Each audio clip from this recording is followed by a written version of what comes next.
అనుకుంటున్నారా? మీ ఊహకు అందనంత ఇస్తాం. కిలోల్లో కాదు, భయాన్ని టన్నుల్లో పంపిస్తాం. ఓ అడుగు ముందుకేస్తే శరణు వేడుకుని కాళ్ల మీద పడే బతుకులు. అలాంటిది ఇంత బలుపా? అమాయక ప్రాణాలు తీసి దరిద్ర పని చేసింది కాకుండా యుద్ధం కావాలంటారా? తీసుకోండి. పెహల్గాం ఘటన తర్వాత రగిలిపోతూ భారతావని అంటున్న మాటలివి. మింగడానికి మితుకు లేదు కానీ ఇంత మిడిసిపాట? వాపును చూసుకుని బలుపు అనుకుని ఇంత బరితెగింపా?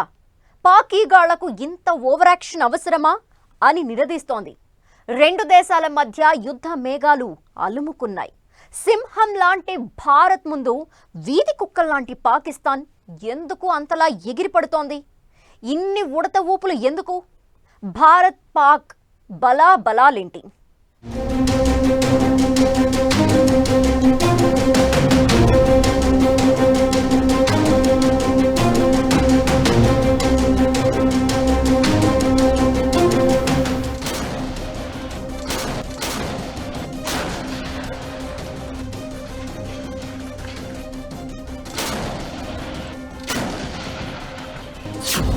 భారత్ పాక్ మధ్య యుద్ధ మేఘాలు. యుద్ధకాంక్షతో రగిలిపోతున్న పాక్. యుద్ధం వస్తే ఎవరి బలం ఎంత?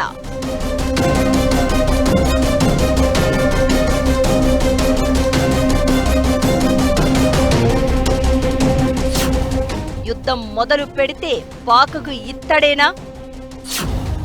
భారత్ శక్తి ముందు పాకిస్తాన్ ఎంత? పాక్ సగం మిలిటరీ లేచిపోవడం ఖాయమా?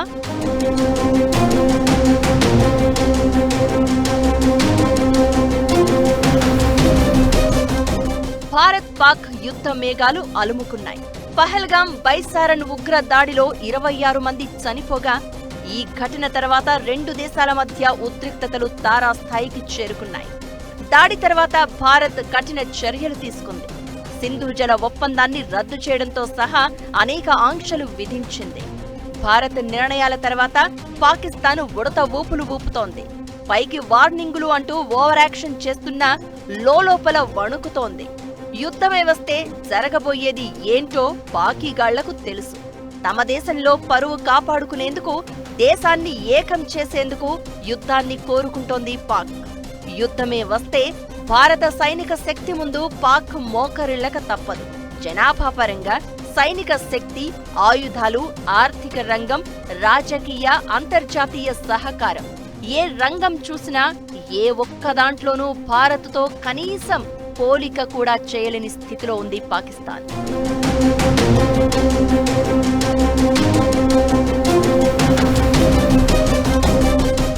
పాకిస్తాన్ది ఇప్పుడు దాదాపు అడుక్కు తినే పొజిషన్. ఫైటర్ జెట్లను పరీక్షించడం కాదు కదా, సైనిక వాహనాలకు ఇంధనం కొట్టించలేని పరిస్థితి. అసలు బలమే లేని పాక్ బలుపు చూపిస్తోంది. భారత్తో యుద్ధం వస్తే పాకిస్తాన్ మరింత పాతాళానికి పడిపోవడం ఖాయం. ఆ విషయం పాక్ పెద్దలకు కూడా తెలుసు. అయినా సరే కవ్వింపు చర్యలకు దిగుతూనే ఉంది. భారత్ శక్తి ముందు నిల్చునే స్థాయి కూడా పాకిస్తాన్కు లేదు. ప్రపంచంలోని అత్యంత శక్తిమంతమైన సైన్యాల జాబితాలో భారత్ 4వ స్థానంలో ఉంటే పాకిస్తాన్ పరిస్థితి దిగజారుతూనే ఉంది. 2023లో పాకిస్తాన్ 7వ స్థానంలో నిలిచింది. 2024 వచ్చేసరికి 9వ స్థానానికి పడిపోయింది. 2025లో పాకిస్తాన్ టాప్ 10 నుంచి కనిపించకుండా పోయింది. ప్రస్తుతం 12వ స్థానానికి దిగజారింది. గ్లోబల్ ఫైర్ పవర్ ఇండెక్స్ 60 వేర్వేరు అంశాల మీద దేశాల బలాన్ని పరీక్షిస్తుంది. అమెరికా టాప్ లో ఉండగా తర్వాత రష్యా, చైనా ఉన్నాయి. 4వ స్థానం మనది. అసలు టాప్ 10లో లేని పాకిస్తాన్ భారత్తో కయ్యానికి సిద్ధమవుతోందంటే బలుపు కాకుండా ఏంటి మరి? సుప్రిమసీ అనేటువంటిది భారతదేశం వైపే ఉంది. ఈ రెండు దేశాల మధ్య ఈ యొక్క వైరం అనేటువంటి దాంట్లోకి కయ్యానికి కాలు దువ్వింది ఎవరు అంటే పాకిస్తాన్. ఒక రకంగా it has done a historical blunder అండి. ఆ బ్లండర్ ఎందుకంటే దానికి తెలుసు యుద్ధమే కనుక వచ్చినట్లయితే భారతదేశానికి నష్టం జరగచ్చు, కానీ పాకిస్తాన్కి మాత్రం విధ్వంసం జరుగుతుందండి. ఒక రకంగా చెప్పాలి అంటే కనుక న్యూక్లియర్ వెపన్స్ వాడడంలో కానీ, లేకపోతే వేరే అవసరాలు కనుక వచ్చినట్లయితే భారతదేశంలో కొన్ని ప్రాంతాలకు నష్టం జరగచ్చేమో, కానీ ప్రపంచ పటంలో పాకిస్తాన్ అనేటువంటిది లేకుండా పోతుంది. భారత జనాభా దాదాపుగా 140 కోట్లకు పైనే ఉండగా పాక్ జనాభా 24 కోట్లు. భారత రక్షణ బడ్జెట్ 6.8 లక్షల కోట్లు కాగా పాక్ డిఫెన్స్ బడ్జెట్ 54,000 కోట్లు మాత్రమే. ఇక భారత మిలిటరీలో 14,55,550 మంది యాక్టివ్ సోల్జర్స్ ఉండగా రిజర్వ్ సైనికుల సంఖ్య 11,55,000. పాకిస్తాన్లో 6,54,000 మంది యాక్టివ్ సోల్జర్స్ ఉండగా 5,50,000 మంది రిజర్వ్ సైనికులు ఉన్నారు. భారత్లో 25,27,000 మంది పారామిలిటరీ సైనికులు ఉండగా పాకిస్తాన్ దగ్గర 5,00,000 మంది పారామిలిటరీ దళాలు ఉన్నాయి. ఇక భారత్ దగ్గర 4,201 యుద్ధ ట్యాంకులు ఉండగా పాకిస్తాన్కు కేవలం 2,627 మాత్రమే ఉన్నాయి. మన దేశంలో T-90 భీష్మ, అర్జున్ ట్యాంకులు, బ్రహ్మోస్ క్షిపణులతో కూడిన హైటెక్ వాహనాలు, పినాకా రాకెట్ వ్యవస్థలు ఉన్నాయి. ఇక భారత్లో 1,48,594 సాయుధ వాహనాలు ఉండగా ఇది పాకిస్తాన్ కంటే చాలా రెట్లు ఎక్కువ. పాక్ దగ్గర కేవలం 17,516 మాత్రమే ఉన్నాయి. భారత్ దగ్గర బోఫోర్స్ హోవిట్జర్ తుపాకులు ఉన్నాయి. కార్గిల్ యుద్ధంలో పాకిస్తాన్ను ఓడించింది ఇవే.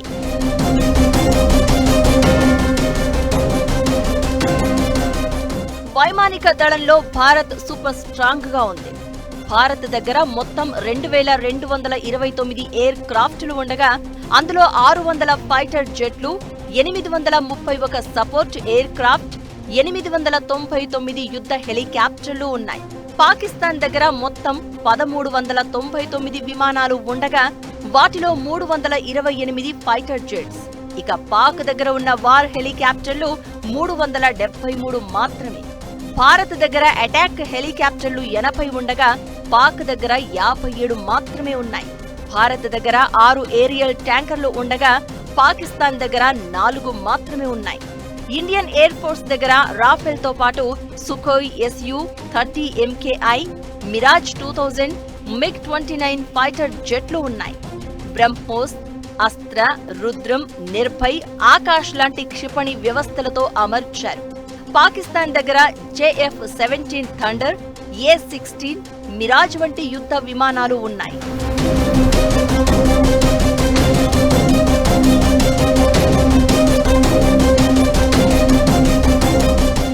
ఇక నావికాదళం బలం ముందు భారత్కు కనీసం పోటీ ఇవ్వలేని స్థితిలో ఉంది పాక్. బంగాళాఖాతంతో పాటు అరేబియన్, హిందూ మహాసముద్రంతో భారత సరిహద్దులు పంచుకుంటోంది. అయితే పాకిస్తాన్కు కేవలం అరేబియా సముద్రంతో పాటు సరిహద్దు ఉంది. యుద్ధ నౌకలు, జలాంతర్గాముల్లో భారత్తో కంపేర్ చేస్తే పాక్ చాలా వెనక్కే ఉండిపోయింది. భారత్లో మొత్తం 293 నావీ స్థావరాలు, 18 జలాంతర్గాములో ఉండగా పాకిస్తాన్కు 121 నావీ స్థావరాలు, 8 జలాంతర్గాములు ఉన్నాయి. INS విక్రమాదిత్య, INS విక్రాంత్, భారత్కు 2 ఎయిర్ క్రాఫ్ట్ క్యారియర్లు ఉండగా పాకిస్తాన్కు అసలేం లేవు. భారత్ దగ్గర 13 డిస్ట్రాయర్లు, 18 కార్వెట్స్, 14 ఫ్రిగేట్లు, 18 సబ్ మెరైన్లు ఉండగా పాక్ దగ్గర 0 డిస్ట్రాయర్లు, 9 కార్వెట్స్, 9 ఫ్రిగేట్లు, 8 సబ్ మెరైన్లు మాత్రమే ఉన్నాయి. నిఘా నౌకలు భారత్ దగ్గర 135 ఉండగా పాకిస్తాన్ దగ్గర 69 మాత్రమే ఉన్నాయి. ఇండియన్ నేవీలో 1,42,252 మంది యాక్టివ్ సైనికులు ఉన్నారు. ఇది పాక్ తో కంపేర్ చేస్తే చాలా రెట్లు ఎక్కువ. ఇవన్నీ చూసి కూడా పాకిస్తాన్ ఇప్పుడు యుద్ధానికి ముందుకు వస్తే ఆ దేశానికి మిగిలేది చిప్పే.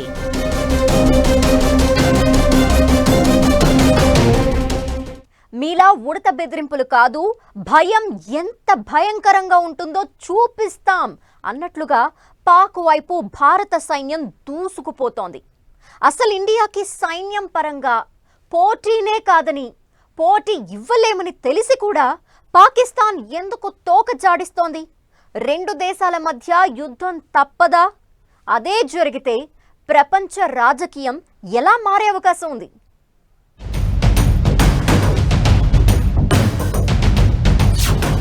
2 దేశాల మధ్య యుద్ధం తప్పదా? పాక్ ఆర్మీ ఎందుకు యుద్ధం కోరుకుంటోంది? యుద్ధం జరిగితే పాక్ పరిస్థితి ఏంటి? పాక్ మిలిటరీ వాషౌట్ అయిపోతుందా?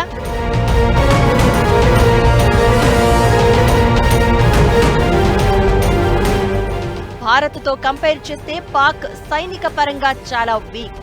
అయితే రెండు దేశాల దగ్గర అణ్వాయుధాలు ఉన్నాయి. అయితే మన దేశానికి సెకండ్ స్ట్రైక్ క్యాపబిలిటీ ఉంది. అంటే అణు సబ్ మెరైన్లు ఉన్నాయి. వాటి నుంచి కూడా దాడి చేయగల సత్తా ఉంది. భారత్ దగ్గర సుమారు 160 నుంచి 180 అణు ఆయుధాలు, పాకిస్తాన్ దగ్గర 170 న్యూక్లియర్ వెపన్స్ ఉన్నాయని అంచనా. రెండు దేశాలు కూడా మ్యూచువల్ అష్యూర్డ్ డిస్ట్రక్షన్ సిద్ధాంతాన్ని ఫాలో అవుతున్నాయి. అంటే ఒక దేశం అణ్వాయుధ దాడి చేస్తే మరొక దేశం ప్రతి దాడి చేస్తుంది. ఇప్పుడే కాదు, గతంలోనూ సరిహద్దుల వెంట ఏం జరిగినా తమ దగ్గర న్యూక్లియర్ వెపన్స్ ఉన్నాయని మురిగే పాకిస్తాన్ యుద్ధం మొదలైతే ఏం చేస్తుంది అన్నదే టెన్షన్. ఇదంతా ఎలా ఉన్నా ఓవరాల్ గా భారత్ శక్తి ముందు పాకిస్తాన్కు కనీసం నిలుచునే స్థాయి లేదు అనడంలో ఎలాంటి అనుమానం లేదు.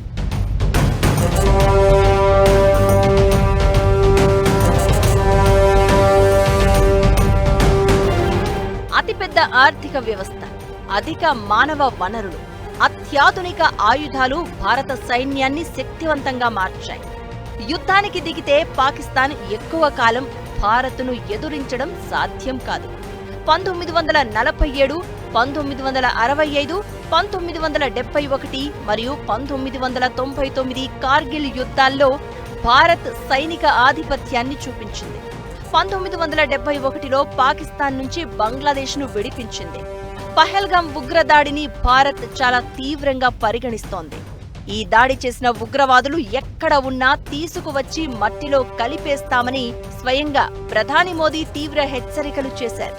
కేంద్ర మంత్రులు అమిత్ షా, రాజ్నాథ్ సింగ్ కూడా ఇలాగే రియాక్ట్ అయ్యారు. నేరుగా యుద్ధ మార్గాన్నే ఎంచుకోకుండా భారత్ ప్రస్తుతం దౌత్య, ఆర్థిక పరంగా చర్యలు తీసుకుంటోంది. ఇకటు పాక్ ఆర్థిక వ్యవస్థ తీవ్ర పతనావస్థలో ఉంది. విదేశీ మారక నిల్వలు పూర్తిగా అడుగంటిపోయి రోజు గడవాలంటే విదేశాలు, విదేశీ సంస్థలు, అంతర్జాతీయ సంస్థల దగ్గర చేతులు చాచి అడుక్కుంటోంది. అయినా సరే తోక జాడిస్తూనే ఉడత ఊపులు ఊపుతోంది పాక్.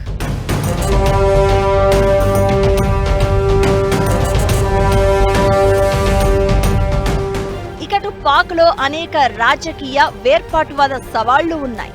ప్రభుత్వం, సైన్యం మధ్య కూడా సఖ్యత లేదు.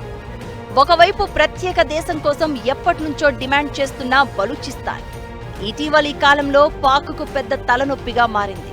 ఇలాంటి సమయంలో భారత్తో యుద్ధమంటే పాకిస్తాన్ ఇంకా నష్టపోవాల్సిన పరిస్థితే ఉంటుంది. అసలే సంక్షోభంలో ఉన్న ఆర్థిక వ్యవస్థ.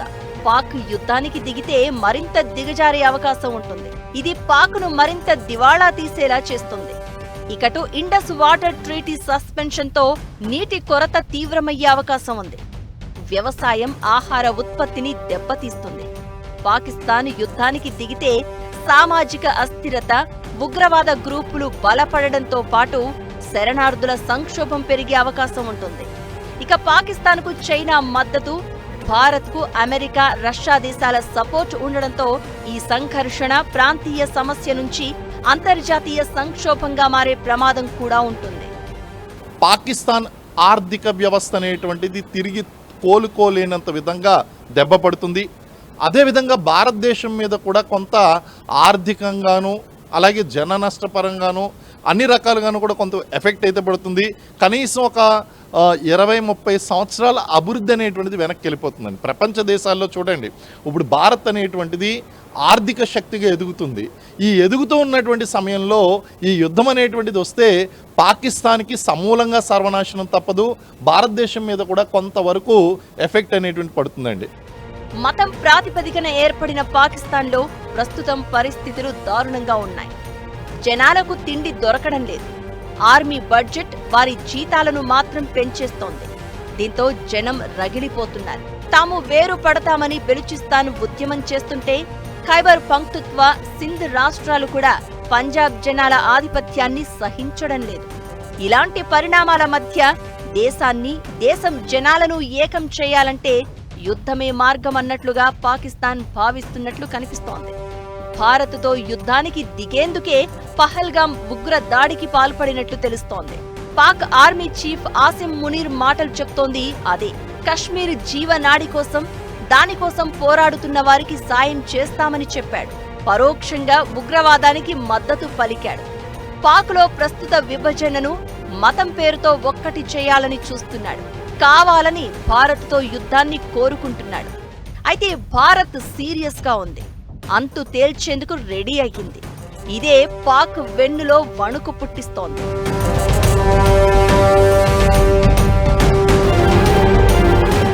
భారత్ పాక్ మధ్య ఉద్రిక్తతలు ఆకాశాన్ని తాకుతున్న వేళ అమెరికన్ ఇంటెలిజెన్స్ సీక్రెట్ రిపోర్టును బయటపెట్టింది. భారత్ను చూసి పాకిస్తాన్ ఎంత భయపడుతుందో ఆ నివేదిక చెప్పకనే చెప్తోంది. భారత్తో మరో యుద్ధం జరిగితే తమ దేశం మొత్తం కాకపోయినా మిలిటరీ నాశనమవుతుందని పాక్ సైనిక నాయకత్వం భయపడినట్టు 1993 నాటి సెంట్రల్ ఇంటెలిజెన్స్ ఏజెన్సీ రహస్య నివేదికను బయటపెట్టింది. ఇకిప్పుడు యుద్ధానికి దిగితే పాక్కు ఇత్తడైపోవడం ఖాయం.